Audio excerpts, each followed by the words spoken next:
Syekh Ma'ruf Al-Karfi. Dia mengatakan begini, man hayya atau aman li qiraati maulidin nabi, siapa yang menyiapkan makanan, menyediakan makanan untuk acara maulid nabi.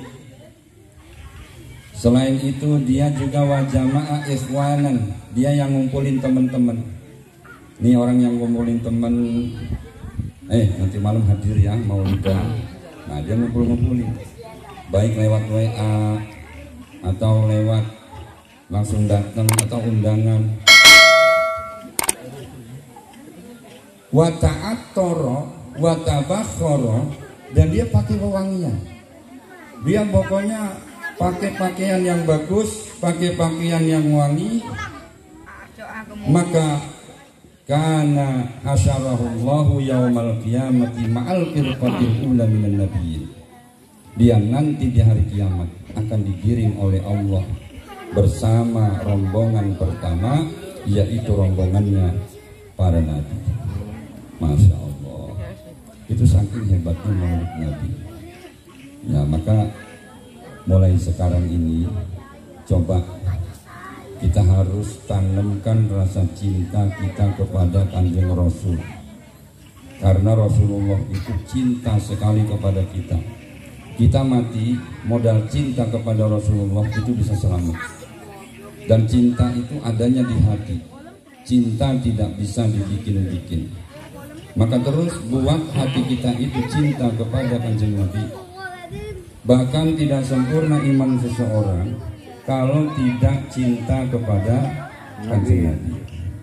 Ya, kalau Kanjeng Nabi tidak menjadi manusia yang paling dicintai, maka iman tidak sempurna. La yu'minu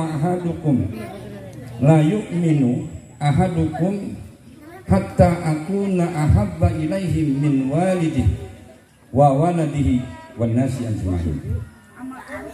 Tidak sempurna iman kalian sehingga aku menjadi manusia yang kalian lebih cintai dari anak kalian, dari orang tua kalian, bahkan dari manusia seluruhnya. Nah, kita berat untuk sampai ke situ. Minimal kita cintalah kepada Rasulullah. Apalagi ini menjelang akhir tahun. Ini sudah November, Desember, Januari. Ini akhir tahun. Akhir tahun itu biasanya kan banyak musibah, banyak kejadian yang tidak mengenakan. Ini kalau sudah besok udah tahun berapa? 2022. Nah ini 2021 hampir habis, sudah ganti tahun lagi. 2 tahun nggak kerasa karena COVID. Yang sekolah tahu-tahu udah lulus, yang nikah tahu-tahu udah punya anak, di rumah aja. Ya. Sehingga tahun demi tahun sudah kita lalui, saudara kita sudah banyak yang mati. Yang mati semakin dekat. Bahkan sekarang itu mati jadi sudah jadi pemandangan yang sudah biasa. Yang namanya kata Allah kematian itu kapanpun dimanapun bisa datang. Ini sudah terjadi. Banyak setiap hari kita melihat orang nggak sakit, nggak apa, mati. Ada orang lagi ngegoes, mati. Ada orang lagi nyupir, mati. Tetangga saya itu lagi nyupir, ya, nyupir apa truk, nggak tahu-tahu mati. Mati dalam keadaan sedang nyupir.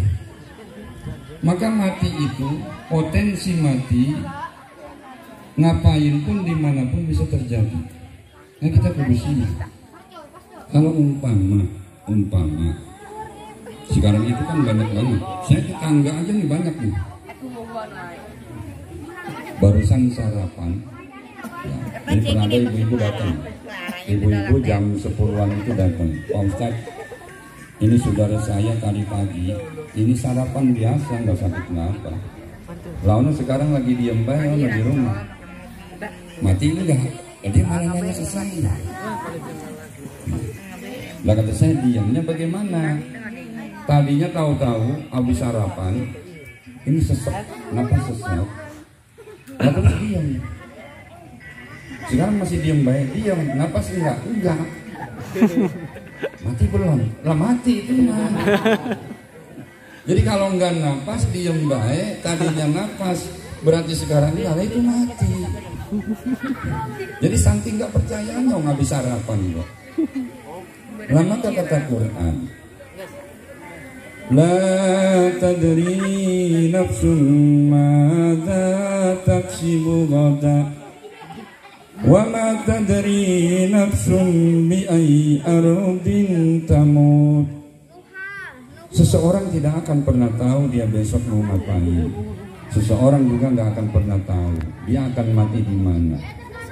Kebanyakan kita ini meyakinkan diri kita bahwa kita nanti mati pasti di rumah, kita mati pasti sakit, keluarga kumpul, belum tentu. Kemarin tetangga saya juga yang meninggal saat goes kok jauh dari mana-mana. Nah kita bisa meninggal saat goes, bisa kita meninggal saat makan. Saya punya teman pernah dia mati lagi ngobrol sama saya. Itu di pesantren, namanya itu Dzulqurnain, anak Malang, Jawa Timur. Itu malam-malam mau tidur, lampu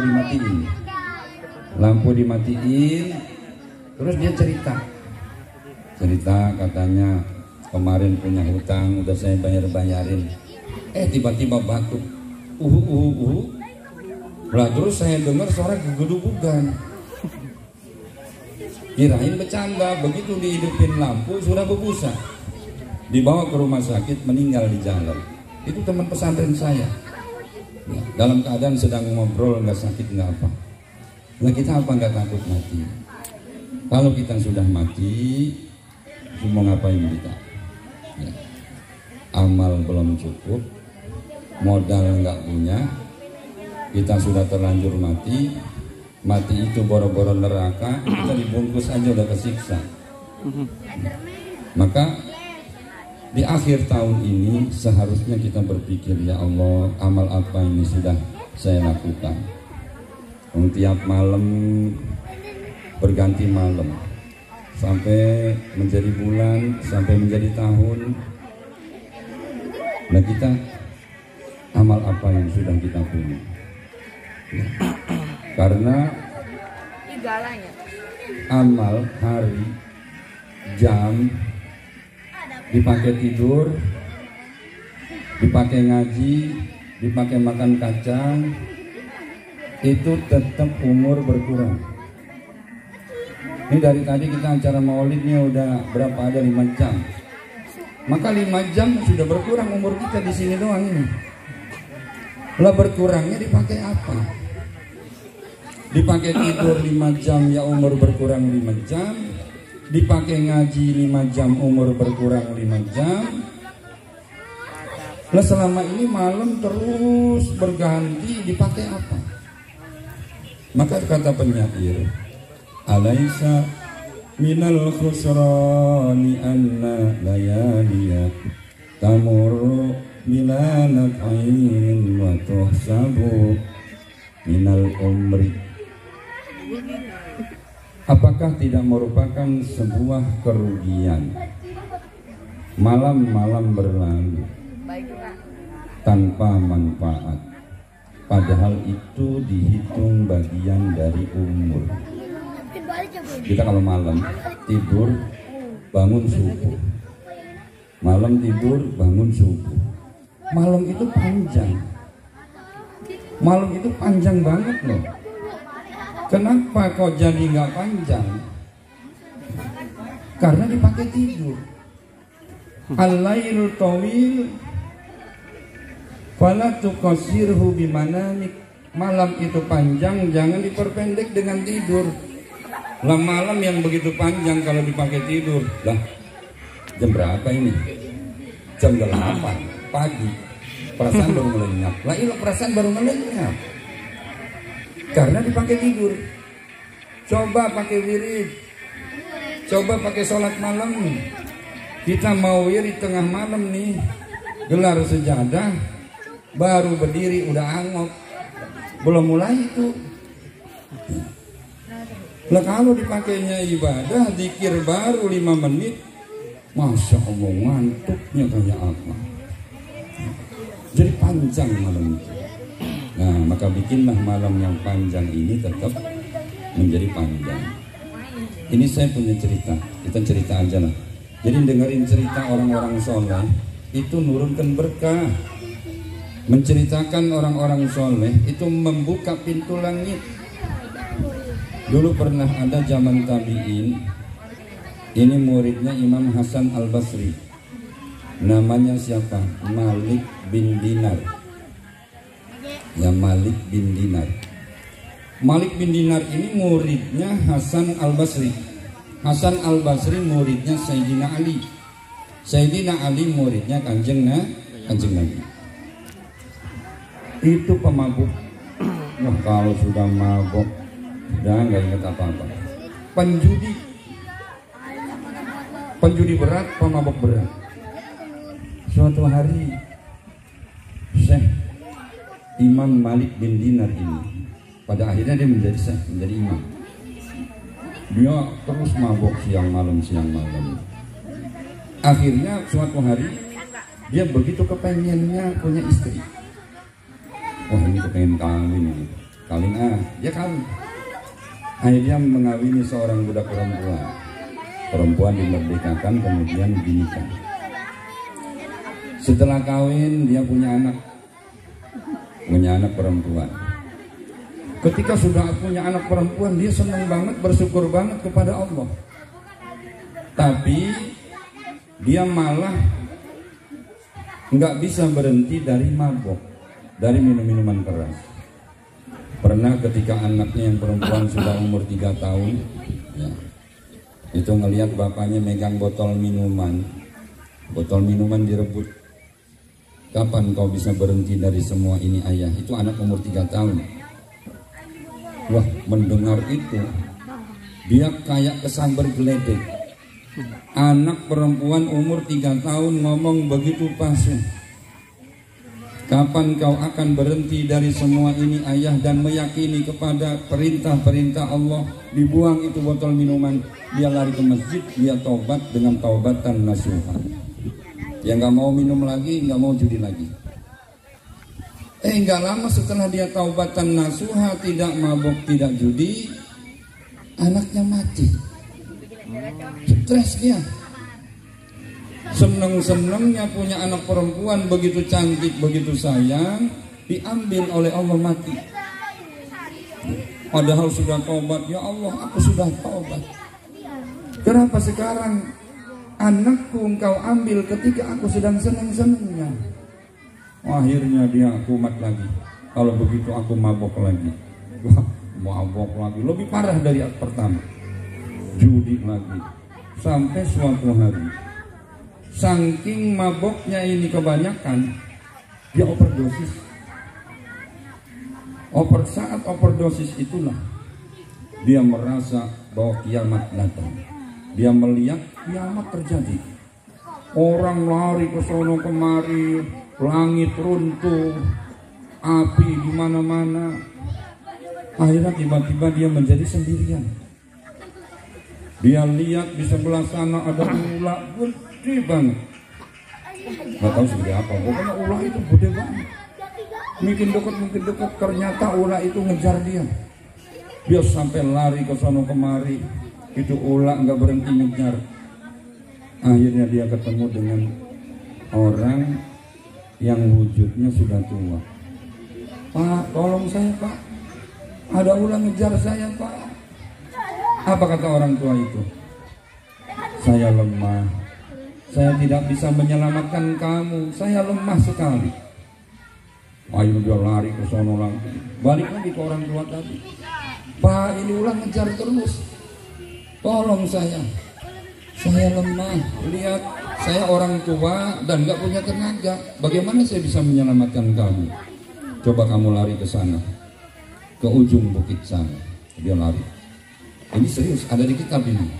Ini kalau mau baca ada di kitab An-Nawadir, ya, karyanya Imam Al-Ghazali.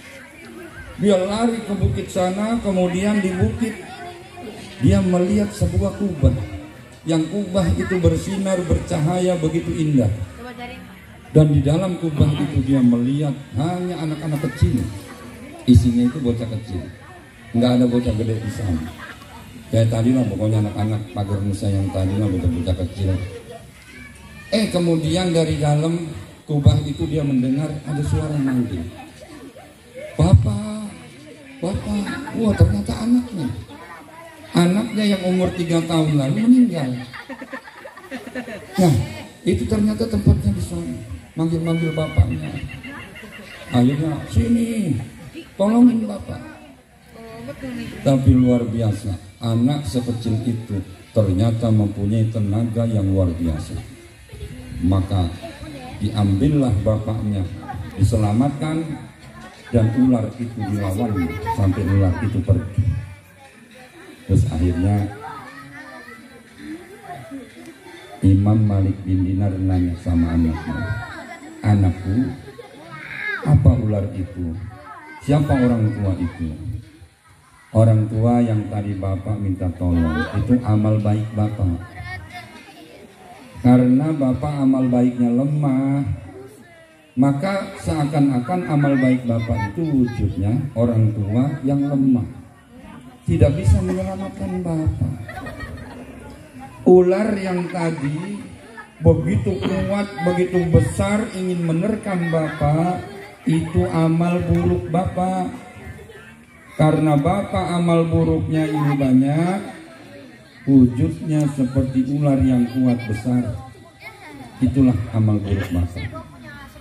Maka bertobatlah, kembalilah ke jalan Allah, perbanyak amal baik bapak, supaya amal bapak menjadi gagah, kuat, dan perkecil amal buruk bapak supaya ular yang besar itu semakin kecil dan akhirnya kecil banget, tidak berbahaya, gitu loh. Itu nanti kita akan begitu di akhirat. Maka momen Maulid ini, momen memperingati lahirnya Kanjeng Nabi Muhammad SAW ini, mudah-mudahan juga membuat iman kita, semangat kita, keyakinan kita ini kembali lahir. Kita kembali semangat dalam beribadah, semangat di dalam menjalankan perintah Allah, dan semangat di dalam meninggalkan larangan Allah Subhanahu wa Ta'ala. Amin. Mudah-mudahan kita semua dengan kumpul di sini, niat dengan hati yang tulus, ikhlas, cinta kepada Rasulullah, ini akan menjadi saksi kita akan mendapatkan syafaatnya Nabi kita Muhammad sallallahu alaihi wasallam. Amin ya Allah rabbal alamin. Mungkin hanya ini karena waktunya sudah malam dan ini juga masih PPKM kali ya. Hanya itu yang bisa saya sampaikan. Selebih dan kurangnya saya mohon maaf apabila ada kata yang salah, kurang berkenan. Minta dibukakan pintu maaf yang sebesar-besarnya. Wallahul muwaffiq ila aqwamit thoriq wal afu minkum. Wassalamualaikum warahmatullahi wabarakatuh. Waalaikumsalam warahmatullahi wabarakatuh.